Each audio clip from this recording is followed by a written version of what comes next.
বাংলাদেশের প্রেসিডেন্ট আসেন বঙ্গভবনে, আমার মনে হয় তিনি সেই প্রস্তাবে রাজি হবেন না। তিনি বলবেন, আমার হাটাদারি মাদ্রাসার পকাই করানো তোমার প্রেসিডেন্টের বঙ্গভবন চাইতে অনেক বেশি আরাম, অনেক গত ৪৫ বছর বাংলাদেশের স্বাধীন হযরত হাফিজ হুজুর এই দেশে ৫ বছর প্রেসিডেন্ট ছিলেন।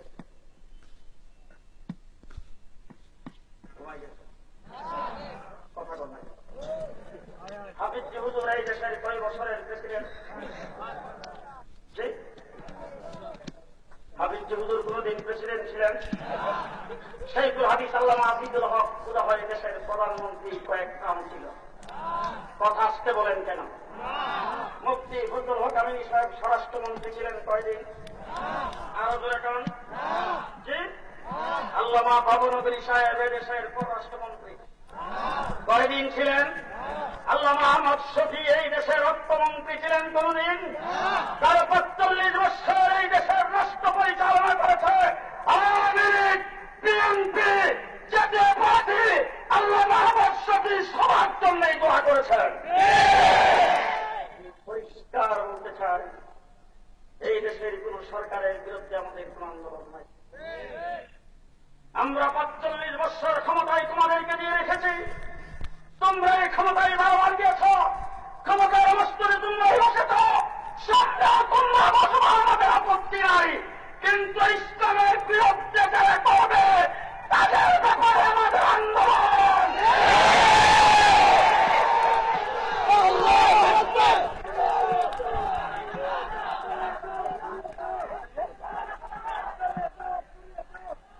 পরিষ্কার ভাষায় বলছে, মনে রাখেন, বাংলাদেশে দাউদ হাইদারের আগমন হয়েছে, আমরাই আন্দোলন করেছি। এই দেশে তসলিমা নাসরিনের জন্ম হয়েছে, রক্ত আমরা দিয়েছি। আহমদ শহীদের জন্ম হয়েছে, রক্ত আমরা দিয়েছি। বাবরি মসজিদ ভাঙা হয়েছে, রক্ত আমরা দিয়েছি। হাইকোর্ট থেকে 2 জন বিচারপতি ফতোয়ার বিরুদ্ধে রায় দিয়েছে, রক্ত আমরা দিয়েছি। আমার ভাইরা স্বপ্না চত্বরে নাস্তিক মুক্তাদের বিরুদ্ধে রক্ত আমরাই দিয়েছি। ঠিক না ঠিক? যারা রবিউল আউয়াল মাসে বাজারের জিলাপির দাম বাড়ায়,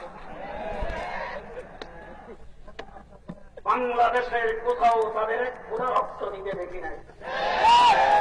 আমার নবীকে যখন গালি দিয়েছে তখন তাদের তোলার আসে দিয়ে বাড়ি সালাম দিয়ে কোন একটা মিছিল রাজপথে দেখা যায়। অত্যন্ত দুঃখজনক। বাইতুল মুকাররম জাতীয় মসজিদ সর্বপ্রথম এই মসজিদের খতিব মুফতি আমিনুল ইহসান রহমাতুল্লাহি আলাইহি। 2 নম্বরে জাতীয় মসজিদের খতিব হয়েছেন বাংলাদেশের প্রাণ মুফতি হযরত আল্লাম মুফতি আব্দুল মুঈজ রহমাতুল্লাহি আলাইহি। ওনার ইন্তেকালের পরে খতিব নির্বাচিত হয়েছেন যিনি বাইতুল মুকাররমের খতিব হয়ে তার সম্মান বৃদ্ধি করে নাই, তিনি খতিব হয়ে বাইতুল মুকাররমের সম্মান বৃদ্ধি করেছেন। হযরত আল্লাম কায়েদে মিল্লাত ইসলামিয়া আল্লামা উবাইদুল হক রহমাতুল্লাহি আলাইহি। এরপরে বসাইছেন একজন ডক্টর, প্রফেসর। ঈদের নামাজ পড়াইতে যাইয়া খারা জানাজার নামাজ পড়াইতে।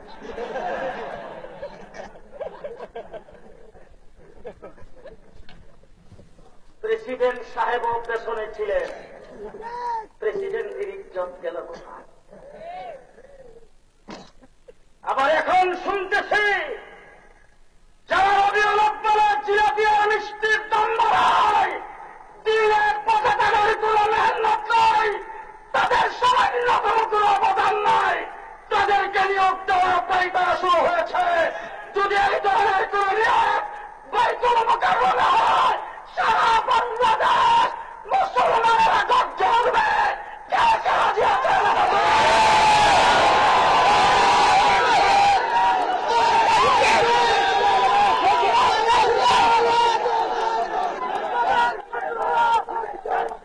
বাইতুল মুকাররমের খতিব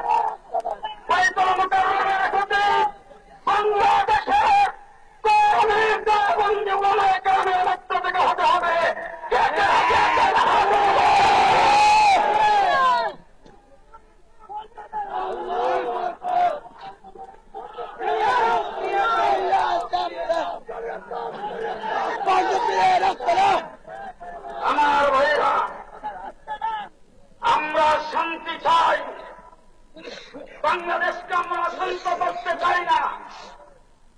কিন্তু আমাদেরকে বারবার খোঁচা দেওয়া হচ্ছে।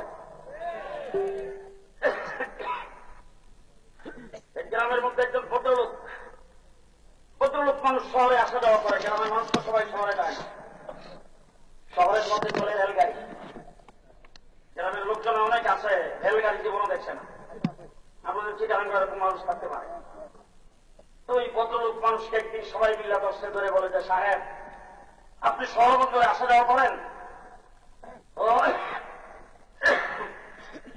একটু রেলগাড়ি সম্পর্কে আমাদেরকে একটু যদি ব্রিফিং দিতেন, আমরা রেলগাড়িটা চিনে রাখতাম, যদি কোনো সময় রেলগাড়িতে ওঠা লাগে। এই কথা বলার পরে সাহেব এখন রেলগাড়ি সম্পর্কে তাদেরকে ব্রিফিং দিতেছেন। বলে, শোনো, সংক্ষিপ্ত একটা ব্রিফিং তোমাদেরকে দিয়ে যাচ্ছি। সেটা হলো, রেলগাড়িটা দেখতে কালো, উপর দিয়ে দোয়া উঠে নিচ দিয়ে পানি পড়ে। দেখতে কালো, উপর দিয়ে দোয়া উঠে নিচ দিয়ে পানি পড়ে। গ্রামের একজন লোক গেছেন শহরে, রেলগাড়িতে উঠার বড় শখ। স্টেশন তালাশ করে বের করে গেছেন, স্টেশনে যায় এখন রেলগাড়ির অপেক্ষা। কিছুক্ষণ পরে দেখে রেলগাড়ি কালো পোশাক পরে জন্য মুখের মধ্যে সিগারেট দাঁড়াইয়া প্রস্রাব করতেছে, উপর দিয়ে দৌড়ে নিচ দিয়ে পানি পড়ে। লাভ দিয়ে দেয় তার গাড়ি চড়ছে, কি করো রেলগাড়ি কেমন ছিলাম, উপর দিয়ে দৌড়ে নিচ দিয়ে পানি পড়ে।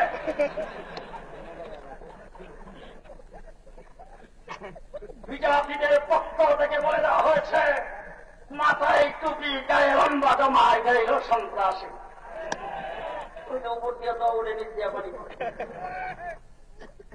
বাংলাদেশের সমস্ত সন্ত্রাসী ঘটনার কথা আল্লামা মাওলানা সাহেব বলেছেন। আমি আর রিপিট করতে চাই না। কোন একটা সন্ত্রাসী ঘটনায় বাংলাদেশের কোন একজন আলেম জড়িত। আমাকে একজন এসে বলতেছেন, শুধু কিছু মাদ্রাসার ছাত্র কিছু গ্রেফতার হয়েছে, মাদ্রাসায় পড়ে, এরকম মাদ্রাসায় পড়া কিছু গ্রেফতার হয়েছে। আমি বললাম যে হ্যাঁ হয়েছে। আপনি কি নামাজ পড়েন? মসজিদে নামাজ পড়েন, মসজিদের মধ্যে জুতা চুরি হয়, আপনি জানেন? অনেক মসজিদে জুতা চুরি হয়। আমি বললাম, হযরত তালবী রাহমাতুল্লাহ আলাইহি দরবারে জুতা চুরি হয়েছে। একজন লোক ধরে আসা বলতেছে, হযরত মুসল্লি চুরি করতে হয়, মুসল্লি কি চুরি করে? হযরত বলেন, মুসল্লি চুরি नहीं करते हैं, বলতে চোর কবি কবি মুসল্লি বেশ করে মসজিদে আগমন করে। ঠিক না ঠিক? কোন মাদ্রাসার ছাত্ররা কোনদিন সন্ত্রাস করে না, সন্ত্রাসীরা মাদ্রাসার ছাত্র বেশ করে মাদ্রাসায় আগমন করে। আমার কর্মী মাদ্রাসার ছাত্রর মাথার থেকে পায়ের পাতা পর্যন্ত নবীর সুন্নতের নমুনা। আমি শুনেছিলাম একবার আপনাদের চট্টগ্রামের একজন বুজুর্গের মুখ থেকে, হাটাদারি মাদ্রাসা তিনি তৈরি করেছেন হযরত মাওলানা হাবিবুল্লাহ সাহেব রাহমাতুল্লাহ আলাইহি। ওনার কাছে হাটাদারি মাদ্রাসার মহল্লার কিছু লোকজন বিচার নিয়ে আসছে। এসে বলছে, হুজুর আপনার মাদ্রাসার ছাত্ররা আমাদের আশেপাশের ক্ষেত খামারগুলিতে যাইয়া প্রস্রাব পায়খানা করে। প্রস্রাব পায়খানা করার কারণে আমাদের এখানে চাষাবাদ করতে খুব কষ্ট হয়। তাদেরকে বলে দিলে এই কাম যেন না করে। উনি তাদেরকে রাগ করে বলেন যে, হ্যাঁ মিয়া, এত বড় বাজার হাটাদারি, বাজারের লোকেরা সারাদিনে এসে প্রস্রাব পায়খানা করে, তুমি বুঝি আমার নরম পাইছো, এই জন্য আমার কাছে বিচার নিয়ে আসছো। মাথা নিচে টিকি দিয়ে হুজুর, বাজারের লোকদের প্রস্রাব পায়খানা মাদ্রাসার ছাত্রদের প্রস্রাব পায়খানার মধ্যে বেশ কম আছে, দেখতেছি। উনি তখন বলতেছেন যে, আমি মিয়া প্রস্রাব পায়খানার মধ্যে কি বেশ কম, মাদ্রাসার ছাত্ররা কি লাল পায়খানা করে? প্রস্রাব পায়খানার মধ্যে বেশ কম কি? তখন তারা বলতেছে, হুজুর শোনেন, মাদ্রাসার ছাত্ররা যেখানে প্রস্রাব পায়খানা করে, ওই প্রস্রাব পায়খানার সামনে ডিলার গ্রুপ পাওয়া যায়, আর বাজারের লোকেরা প্রস্রাব পায়খানা করলে তার সামনে একটা সিগারেটের পূজা পাওয়া যায়। আমার কওমি মাদ্রাসার ছাত্র শিক্ষকদের প্রস্রাব পায়খানা পর্যন্ত নবীর সুন্নতের সাক্ষী দেয়। আজকে গোটা বাংলাদেশ চ্যালেঞ্জ, পেপার পত্রিকায় টেলিভিশনে দৈনন্দিন ছবি আসতেছে, রাম্য হকিস্টিক দৌড়াদৌড়ি করে হাটাদারি মাদ্রাসার ছাত্র।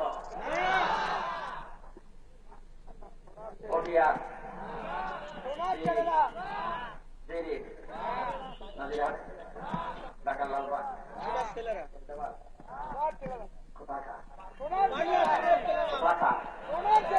কোথায় তালাশ করো? এক বুজুর্গের এক বাছা ছাদের উপরে উঠা এক বুজুর্গ হাঁটতেছে, বাচ্চা বিছানার মধ্যে শোয়া, ডাক দিয়ে জিজ্ঞেস করে আমার ছাদের উপরে কে? বলে তার বুড়াটা হারিয়ে গেছে, তালাশ করার জন্য বুড়া হারিয়ে গেছে। বুড়া কি ছাদের উপর পাওয়া যায়? বুড়ো তো জঙ্গলে পাওয়া যায়। বুড়া হারিয়ে গেছে, ছাদের উপরে যায় তালাশ করা। যেখানে সন্ত্রাসী সেখানে তালাশ করে না, মাদ্রাসার টুপি দাঁড়িয়ে দেখতে মনে করে সন্ত্রাসী। আমি পরিষ্কার ভাষায় বলতে চাই, ব্রাহ্মণবাড়িয়াতে 2টি মাদ্রাসা বন্ধ করে দেওয়ার কারণে 2 দিন মিছিল হয়েছে, সম্মেলন হয়েছে, একটা গাড়ি ঘোড়া রিক্সার গায়েও কেউ আঘাত করে নাই। মিছিল করে যখন ছাত্ররা মাদ্রাসায় গিয়েছেন, তারপরে মাদ্রাসায় কারাগারে আক্রমণ করেছে। মাদ্রাসার তালা কে ভেঙেছে?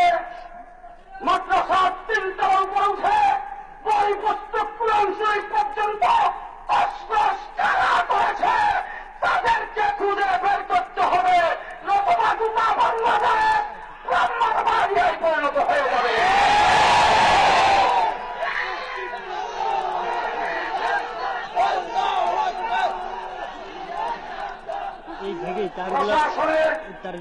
বিভাগীয় প্রতিনিধি গিয়েছেন, ব্রাহ্মণবাড়িয়ার পুলিশ সুপার সহ সকলের ত্রিপদে বসে তাদের সঙ্গে সত্য সহায়তের মাধ্যমে একটি সমঝোতা হয়েছে।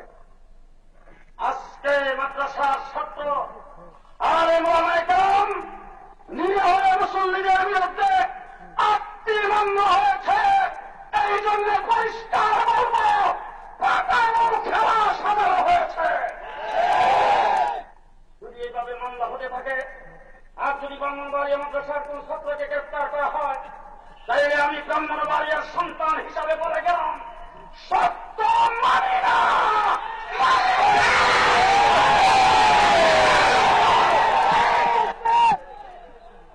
সুতরাং ব্রাহ্মণবাড়িয়ার অনতি বিলম্বে নিঃশর্ত মামলাগুলি প্রত্যাহার করতে হবে। হাত উপরে দেখা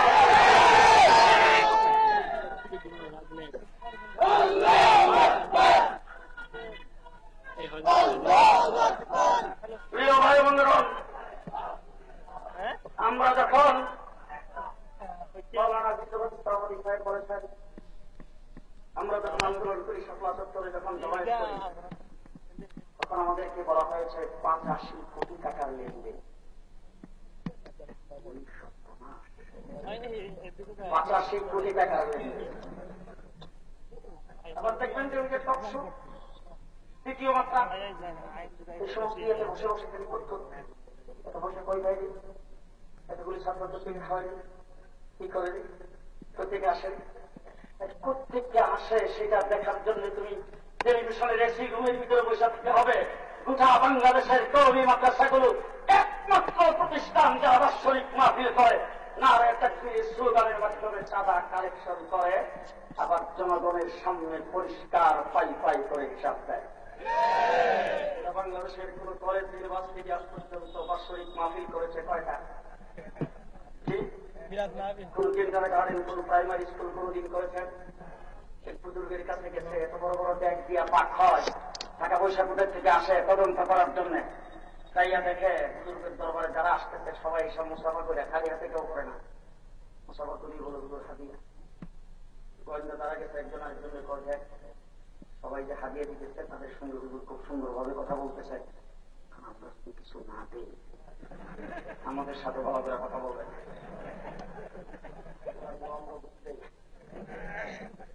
থেকে টাকা বাই করে হুজুরের কাছে 1000 টাকা দিয়ে হুজুর হাদিয়া, হুজুর হাদিয়া দিতে পারে। কিছুক্ষণ পরে এসে হুজুর কথা আপনার সাথে বলতাম। হ্যাঁ বলেন। হুজুর এত বড় লম্বা দস্তর খান, আর এইভাবে সারাদিন পাক হইতেছে, হাজার হাজার মানুষ আপনার খানকার মধ্যে খাইতেছে, মাদ্রাসায় খাইতেছে, এ টাকা পয়সা করতে কে আসে? হুজুর ডাক দিয়া তো কিছুক্ষণ আগে তুমি দিলে জবাব দিয়ে দিয়া কিছুক্ষণ আগে দিল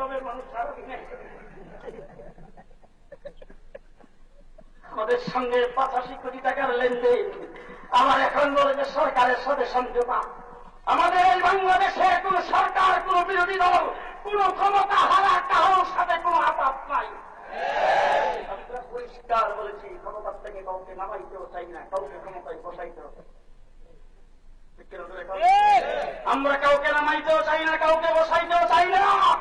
আমাদের গোটা বাংলাদেশের কওমি মাদ্রাসা আবুল মাল আব্দুল মহিদ কওমি মাদ্রাসার জন্য কয় টাকা?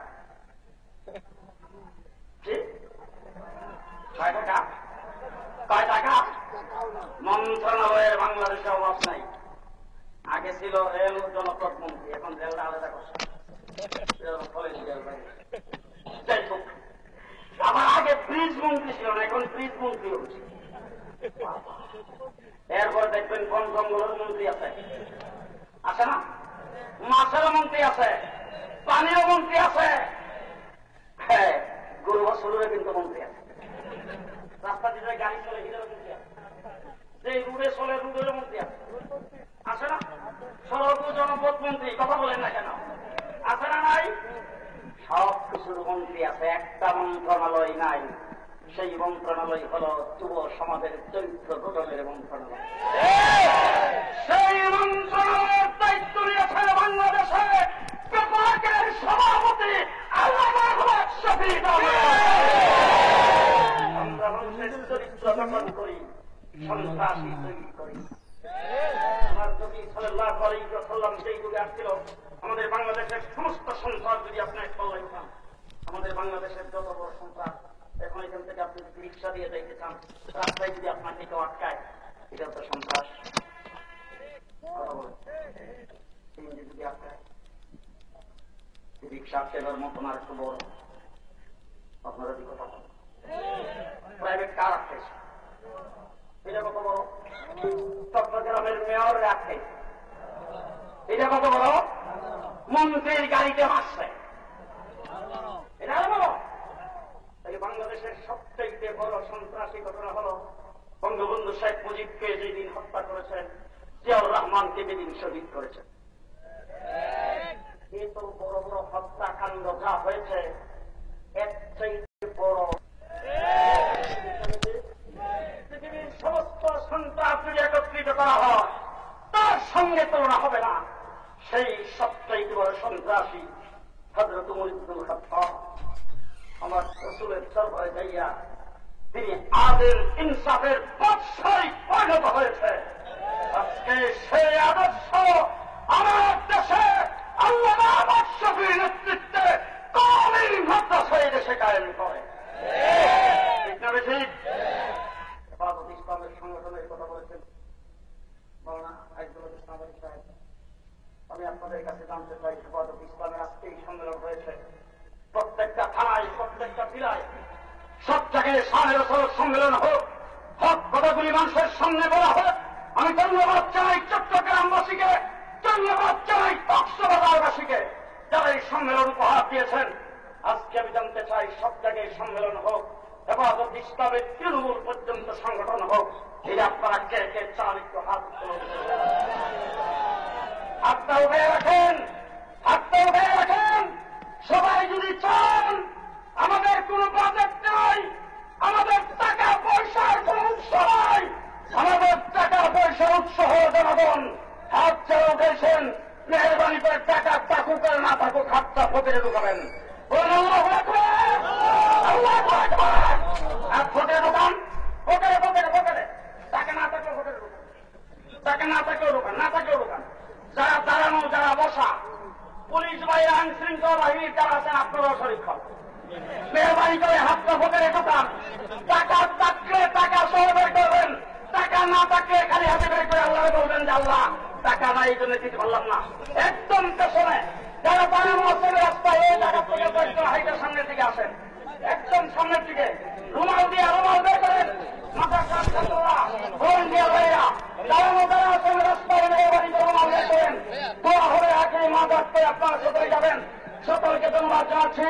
আইন শৃঙ্খলা বাহিনী আজকে যারা নিরাপত্তার দায়িত্বে ছিলেন তাদেরকে ধন্যবাদ জানাচ্ছি। গোয়েন্দা বিভাগের দায়িত্বশীলদেরকে ধন্যবাদ জানাচ্ছি। প্রশাসনের যারা আজকের এই মাহফিল অনুষ্ঠানের জন্য সহযোগিতা করেছেন তাদেরকে ধন্যবাদ ও মোবারকবাদ জানাই আমার আলোচনা শেষ। আলহামদুলিল্লাহ রুমাল নিয়ে আবার যাবেন কেন সবাই যার বাড়িতে? রুমালগুলি স্টেজের দিকে নিয়ে আসবেন, টাকা পয়সা হাতে হাতে ভাইয়া স্টেজের দিকে নিয়ে আসবেন।